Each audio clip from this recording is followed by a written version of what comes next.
Murdoc! Just as Holmes had his Moriarty, Superman had his Lex Luthor, and American democracy has its Republican Party, so too did MacGyver have an arch nemesis, an opposite number, a foe who stood against everything he stood for and who was singularly dedicated to his utter destruction.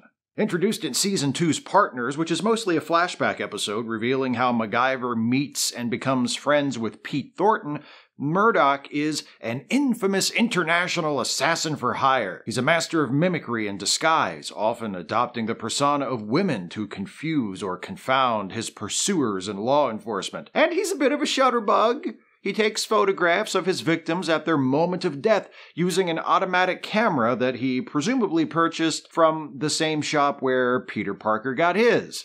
Murdoc's model is specially designed to snap the picture at the moment of an explosion, because Murdoc also likes bombs. He's a man of many interests, really.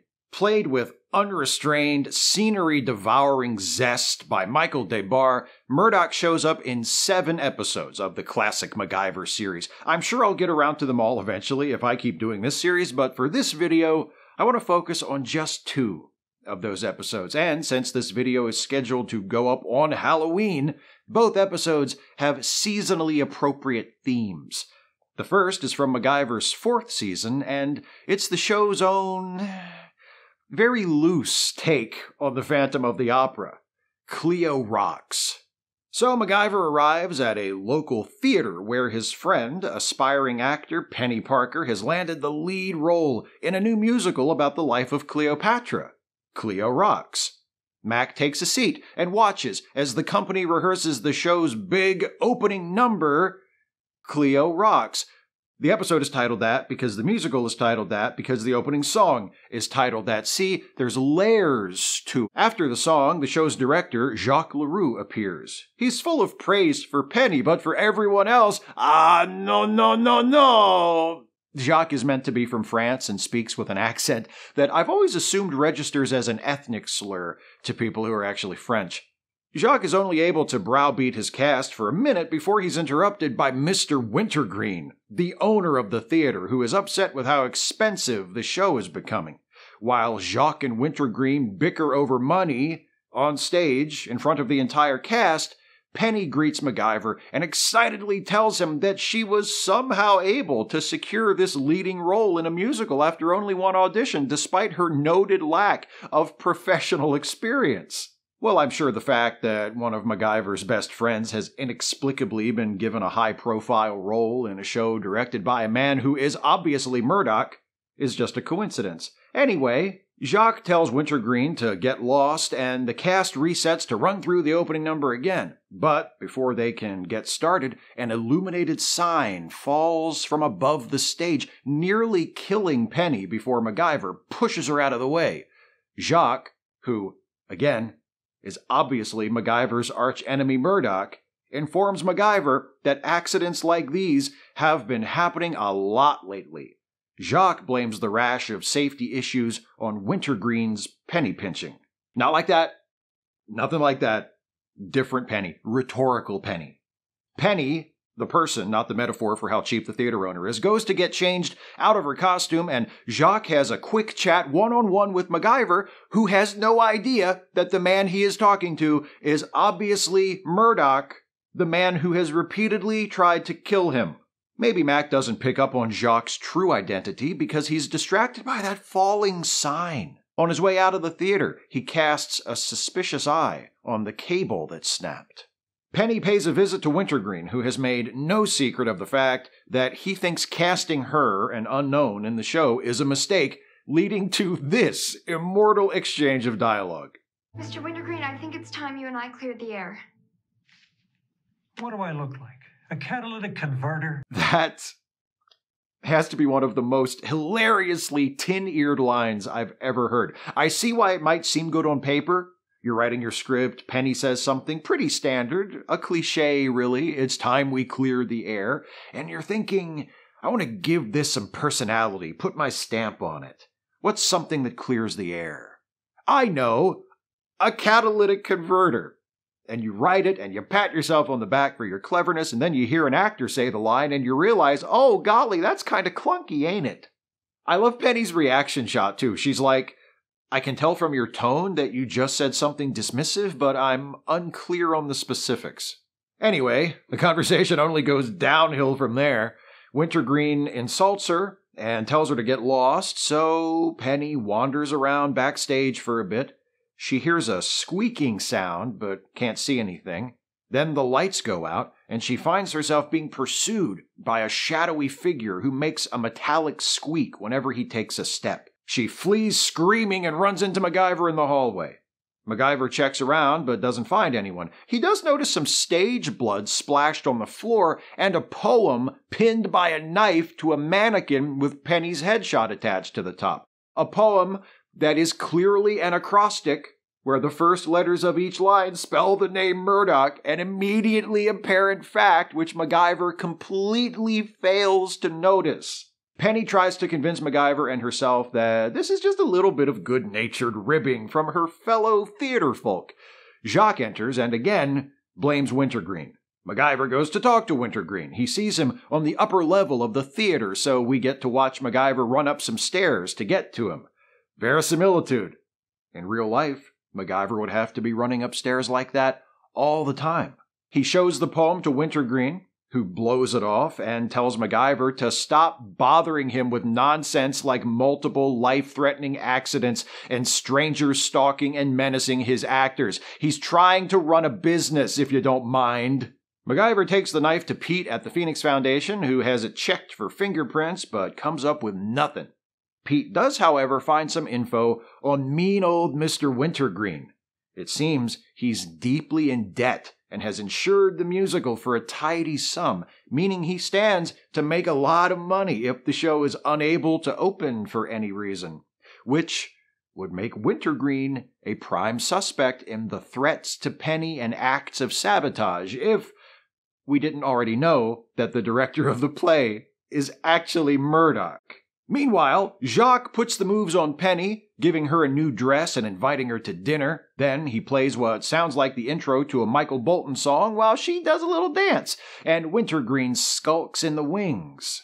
That night, MacGyver is getting ready to shoot up, and oh no, wait, he's doing a test on the end of that cable that broke when the sign fell. He detects sulfur. Well, that's not good. Then he sets himself to the fiendishly difficult task of deciphering the true meaning of that poem that was stabbed onto the mannequin. He reads it. He reads it again. Then, finally, he gets it.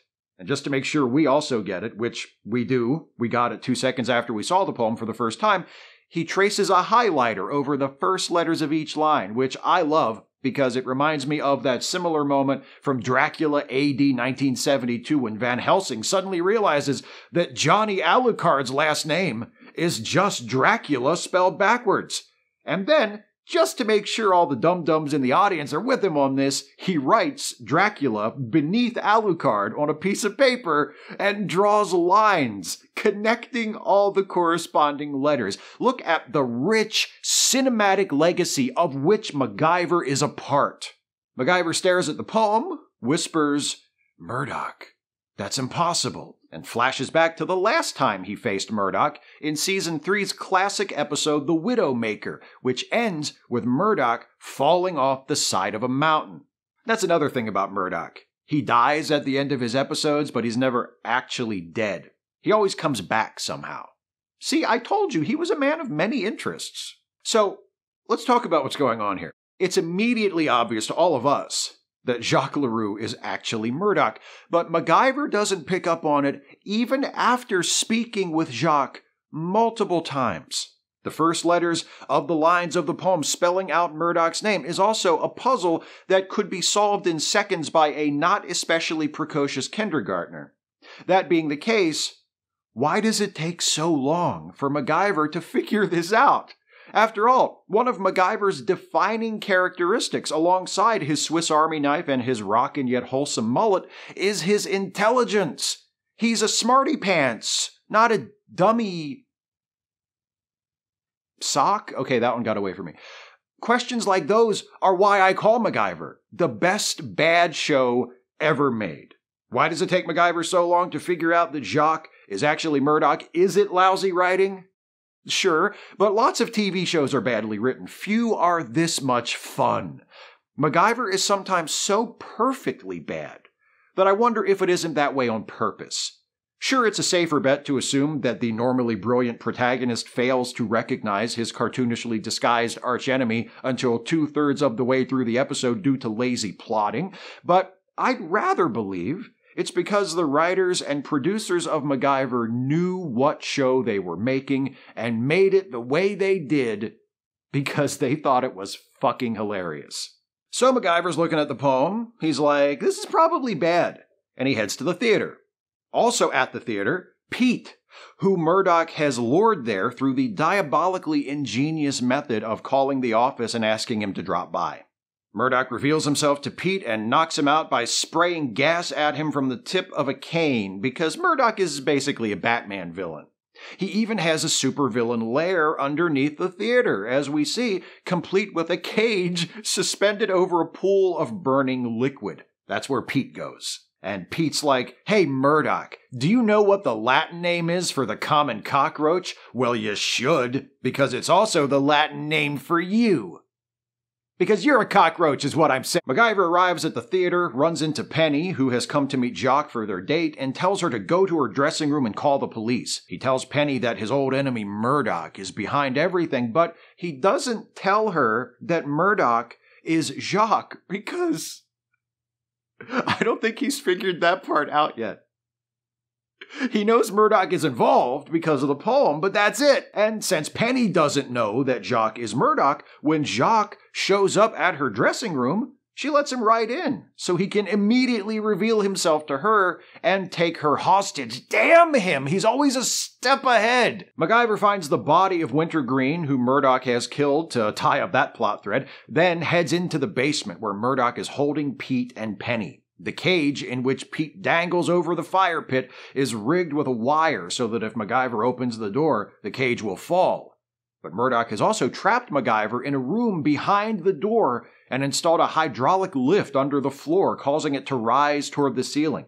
So MacGyver has a choice. Either open the door to kill Pete and save himself, or save Pete by allowing himself to be crushed. Unfortunately for Murdoc, but fortunately for Pete, it's now time for MacGyver to be smart again. So he pulls some cords out of his leather jacket, ties his Swiss Army knife to the end, uses it to unhook the wire so he can slide out of the room moments before he's squished. He's smart enough to do that, but not smart enough to just step over the bright red laser tripwire that trapped him in that room with the rising floor in the first place. He pulls Pete's cage back from the fire pool, then runs off after Murdoc and Penny. Murdoc appears with a gun and is about to shoot MacGyver, but Penny saves the day by kicking the gun out of his hand, which is actually a payoff, because throughout the episode, we've seen Penny struggle to nail a kick in the choreography of the big dance number. See? It's details like that which make me think the writing isn't always bad, but rather bad on purpose. Anyway, Murdoc pulls a butterfly knife, God, he's so cool, and is about to stab MacGyver real good when Pete distracts him, allowing MacGyver to yank out a live electrical cord and touch it to Murdoc's leg brace, electrocuting him. He screams, MacGyver! As is his custom when he's being killed, and falls into the firewater. Electrocution followed by drowning would be enough to finish off most people, but as MacGyver reminds Pete in the episode's closing scene, Murdoc is not most people. The police drained the pool, but didn't find a body, which can mean only one thing. Murdoc will be back. And back he would be! The following year, in fact. And while Cleo Rocks with the half-ass Phantom of the Opera thing it has going on is Halloween-ish, featuring numerous horror movie tropes, the next Murdoc episode is a full-on Halloween episode. It even has Halloween in the title. Halloween Nights. The episode begins with MacGyver coming home to his houseboat to discover that all his stuff is gone.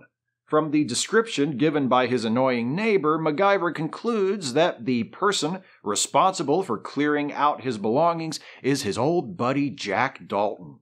Which would make sense, because Jack did this once before in his first appearance back in Season 2 to get MacGyver's attention and compel his assistance. MacGyver drives to Jack's hangar at the airport in his two-tone truck, which I despise, finds all of his stuff piled up next to a moving van, but also finds Jack's pilot wings on the floor in a pool of blood. Then a car, a hearse to be exact, emerges from a hidden corner of the hangar and speeds away, stopping briefly to shoot out the tires on MacGyver's shitty truck, which is only what it deserves. MacGyver notices the phone is off the hook on Jack's desk, hits redial, and gets the office of a local cemetery. Then we cut to him driving into the cemetery in his truck, so I guess he changed the tire. He finds the hearse parked and open and Jack's pilot's cap outside of an open crypt. He walks in, sees a coffin, another callback to some classic shenanigans from Jack, who once staged his own funeral, opens the coffin to find only a jack-o'-lantern, then steps back away from the coffin so that he can fall through the trapdoor that opens a moment later. Mac falls into a cage in a chamber beneath the crypt, a door opens, and in walks Murdoc, who greets MacGyver with an icy trick-or-treat. Well, trick. Obviously, Murdoc, he didn't really give him a choice. The playing of Jack Dalton's greatest hits was a cunning ruse perpetrated by Murdoc to lure MacGyver into his trap. What's Murdoc up to? Well, it turns out he doesn't want to kill MacGyver this time. Instead, he needs MacGyver's help. So, when Murdoc was an infamous and sought-after global assassin, he worked for a criminal organization called Homicide International Trust, or HIT. Because of course he did. But after failing in his last few attempts to kill MacGyver, Murdoc decided it was time to retire from the hired killer business. Unfortunately, his bosses at HIT didn't appreciate him refusing jobs they wanted him for, so in retaliation, they kidnapped Murdoc's sister, Ashton, who he had somehow managed to keep a secret from everyone until now. Even Ashton herself doesn't know that Murdoc is her brother, or that he's been secretly supporting her for years. Don't think about it too long. It doesn't matter. Ashton is just the MacGuffin here. MacGyver is naturally dubious of Murdoc's motives here. What with all the times Murdoc's concocted gratuitously convoluted schemes to try and kill him in the past, MacGyver can't help but think that maybe Murdoc's doing the same thing now. So Murdoc gives MacGyver a choice. Trust him and help him rescue his sister, or leave. He even opens the door for MacGyver, via remote control, for no reason other than Murdoc can't help but be an extra weirdo. That gesture, and the prospect of an innocent person being killed if he doesn't help out, convinces MacGyver to join forces with Murdoc, but he has some conditions. They do this MacGyver's way. No guns, no killing. And after they rescue Ashton, Murdoc turns over evidence that will allow the authorities to lock up the members of HIT, including Murdoc himself. Murdoc agrees, and together they head to the Hellman Club, owned by Murdoc's mentor and leader of HIT, Nicholas Hellman, who has warned Murdoc that if he doesn't show up to HIT's annual Halloween party tonight, Ashton will die. Ashton is being held beneath the Hellman Club, strapped to an electric chair on the far side of a lethal obstacle course called Death Row. And dig that electric chair, by the way. Somewhere there's a rubber dummy without a place to sit. MacGyver and Murdoc will have to find their way safely across Death Row in order to reach Ashton, but before that, they'll have to infiltrate the Halloween party and get downstairs without being noticed. So MacGyver shows up to the club pretending to be a delivery man, dropping off a coffin filled with cheap candy. Concealed beneath the coffin is Murdoc in what I must say is a pretty good Skeletor costume, although if I was being a stickler, I would point out that Skeletor's skull is yellow. Murdoc and MacGyver slip into the billiards room where the secret entrance to Death Row is located. The hidden door can only be opened by Nicholas Hellman's thumbprint. Murdoc suggests blowing the door open with a grenade, but MacGyver knows how light on plot this episode is and suggests a much more complicated plan of swiping Nicholas's glass and lifting his prints off of that. So, after knocking out a member of the HIT board of directors and stealing his costume, MacGyver sneaks into their closed-door meeting, while Murdoc waits by a circuit breaker box, prepared to turn off the lights at a prearranged time. But then Murdoc is caught by Hellman's Lieutenant Sonia, which also leads to MacGyver's identity being revealed to Nicholas and the other HIT members. Fortunately, Murdoc is able to turn the tables on Sonia and turn out the lights in time for MacGyver to grab Nicholas's glass and escape to the billiard room with Murdoc, where MacGyver uses powder scraped off of a piece of Q chalk and some melted candle wax to lift Nicholas's thumbprint off the glass and open the secret door to Death Row. All that just to open a door. Now that's how you stretch an episode. Nicholas appears in the control room of Death Row and informs Murdoc and MacGyver that they have until midnight, 8 minutes from now, to get to the other side of the course and save Ashton. The machine gun mannequins start shooting, Mac and Murdoc dive for cover, and Murdoc is like, "What are we gonna do? It's a shooting gallery and we have no guns!" But MacGyver's like, "We don't need guns. We have fresh produce." And he throws a head of lettuce up in the air to attract the attention of the mannequin's motion sensor, then whips an apple at its chest, disabling it.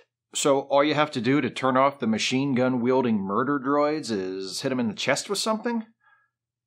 I'll remember that if I ever find myself trapped on an automated killing field designed by the head of a worldwide employment agency for hitmen, and so should all of you. And if you, like our friends MacGyver and Murdoc, happen to find yourself facing a motion-sensing machine gun mannequin on Halloween, don't forget that in the Northern Hemisphere, late October is Granny Smith apple season. MacGyver and Murdoc make it past the machine guns and nearly reach Ashton, but Nicholas has one more trick up his sleeve, or under his cloak, I guess. A bamboo gate comes down, closing Mac and Murdoc into the chamber where Ashton is being held, and the floor opens up to reveal just a whole mess of snakes. Murdoc doesn't like snakes, so MacGyver soaks his legs with snake-repelling kerosene from a torch, puts Murdoc up on his shoulders, and carefully walks them both across the snake pit to the other side, where they manage to free Ashton from the electric chair with no time to spare. Nicholas decides, screw this, and goes down to take care of Murdoc himself. He shoots Murdoc in the shoulder as MacGyver and Ashton are making their escape. Instead of going with them, Murdoc pulls his hand grenade and waits for Nicholas to enter the chamber. He does. And then his Lieutenant Sonia betrays him and lowers the grate, trapping him inside with Murdoc. The rest of the hit board losing confidence in Nicholas's leadership was established in an earlier scene. Nicholas falls into the snake pit, Murdoc tosses the grenade, and it explodes, apparently killing them both. Later, MacGyver puts Ashton on a plane back to whatever her actual life is, then returns to his shitty truck that should have been driven off a cliff in its first episode, because no way is it better than MacGyver's Jeep. Why would MacGyver drive a vintage pickup? It doesn't suit his character at all. I know the truck used to belong to his grandfather, but to hell with that. It's a manufactured excuse. A Jeep is the perfect vehicle for him. Why doesn't he still drive the Jeep? Anyway, there's an envelope on the windshield, and inside the envelope, MacGyver finds an ancient artifact containing evidence against Hit and a tape recorder with a message from Murdoc, who tells MacGyver that he is fulfilling their bargain except for the part about turning himself in. "I'm sure we'll see each other again," Murdoc says. "Just keep looking over your shoulder." How fun! Murdoc is a bit like MacGyver's version of Q on Star Trek, or Tempest on Lois and Clark, The New Adventures of Superman. He only shows up about once a season, but when he does, you know you're almost guaranteed a good episode. I said almost. He brings out the best in MacGyver the character and MacGyver the show. He's over the top and theatrical and preposterous. He's a bundle of contradictions, a master of disguise whose disguises are childishly transparent, a legendary assassin who almost never manages to successfully kill anyone during his many appearances on the show, a normal, mortal human being who is virtually unkillable for no reason that is ever explained. All of these qualities add up to make him the perfect villain for a series like this. I mean, think about it. If Murdoc's primary motivation in these episodes is to kill MacGyver, why not just sneak into MacGyver's house, as Murdoc has demonstrated he is capable of doing whenever he wants, and shoot him in the head, or stab him up real good while he's asleep? Consider the lengths to which Murdoc resorts in Cleo Rocks. Why go through the trouble of creating a new identity and disguising yourself as a French director, mounting a production of an original musical, which apparently Murdoc wrote the book and music for himself, let's not gloss over that point, casting a friend of MacGyver's as the lead in the musical to lure him to the theater, staging a series of accidents and threats against the lead actor intended to divert suspicion to the owner of the theater, then just killing the theater owner anyway, then abducting the lead actor and MacGyver's boss, against whom you also bear a long-standing grudge, in order to finally ensnare MacGyver in a death trap. And what is Murdoc's backup plan for if MacGyver escapes the death trap that he spent who knows how much time and money setting him up for? A gun! He's just gonna shoot him, so why not just shoot him in the first place? Just to be clear, by asking these questions, I'm not trying to point out things that are wrong with the episode. I'm trying to point out why the episode is so much damn fun to watch. From where I stand, these excesses and absurdities aren't flaws to be overlooked. They're the qualities that keep me coming back to this show again and again and again. And then they follow that up with Halloween Nights, which is not only a Halloween episode, but a contrived buddy comedy where arch enemies MacGyver and Murdoc team up and actually mostly get along, which just goes to show you what a good dude MacGyver is. Murdoc, who has repeatedly tried to murder MacGyver and MacGyver's friends, shows up and says, "Hey, some people kidnapped my sister. Will you team up with me to get her back?" And MacGyver hesitates for like a minute before agreeing to help. He might be a little slow on the uptake when the plot requires him to be, but you can't say he's the kind to hold a grudge. The only thing that keeps Halloween Nights from being as much of a classic episode as Cleo Rocks or a couple of other Murdoc episodes is something that can't really be helped given the plot of the episode, but I think it bears mention anyway. When Murdoc dies, we don't get a final shriek of MacGyver! It makes perfect sense not to do it in that situation, but I still miss it.